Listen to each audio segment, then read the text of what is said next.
2026 সালের 12 ফেব্রুয়ারি ত্রয়োদশ জাতীয় সংসদ নির্বাচন। এই উপলক্ষে সারা দেশের আসন সমূহ নিয়ে আমাদের বিশেষ আয়োজন আমার আসন। দর্শক, আমার আসনের আজকের পর্বে থাকছে ফরিদপুর 4, আর আপনাদের সাথে আছি আমি শুভ ইসলাম। ফরিদপুর 4 আসনটি ফরিদপুর জেলায় অবস্থিত জাতীয় সংসদের 214 নম্বর আসন। আসনটি ফরিদপুর জেলার ভাঙ্গা উপজেলা, সদরপুর উপজেলা এবং চর ভদ্রাসন উপজেলার ইউনিয়ন নিয়ে গঠিত।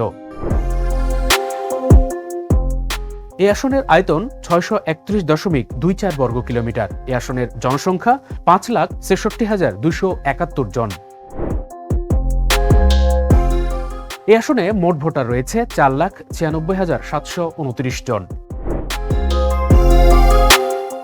আসনটিতে 1991 সালে আওয়ামী লীগ মনোনীত প্রার্থী, 1996 ফেব্রুয়ারির নির্বাচনে বিএনপি মনোনীত প্রার্থী, 1996 জুনের নির্বাচন থেকে 2001 সাল পর্যন্ত আওয়ামী লীগ মনোনীত প্রার্থী এবং 2000 সাল থেকে 2018 সাল পর্যন্ত বিএনপি, আওয়ামী লীগ ও স্বতন্ত্র প্রার্থী জয়লাভ করে এই আসনে।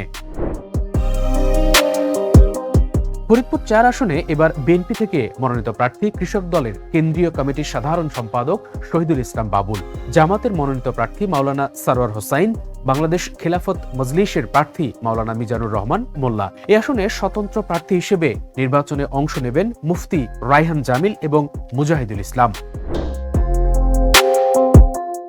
পদ্মা ও আড়িয়াল খাঁ নদীর ভাঙন, চরাঞ্চলে শিক্ষা প্রতিষ্ঠানের অভাবের পাশাপাশি দক্ষিণবঙ্গের প্রবেশদ্বার ভাঙায় প্রতিনিয়ত সড়ক দুর্ঘটনার ফলে জনগণকে চরম দুর্ভোগ পোহাতে হয় এই আসনে।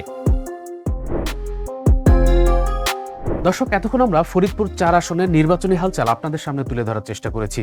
আগামী পর্বে ফিরব ফেনী 1 আসন নিয়ে।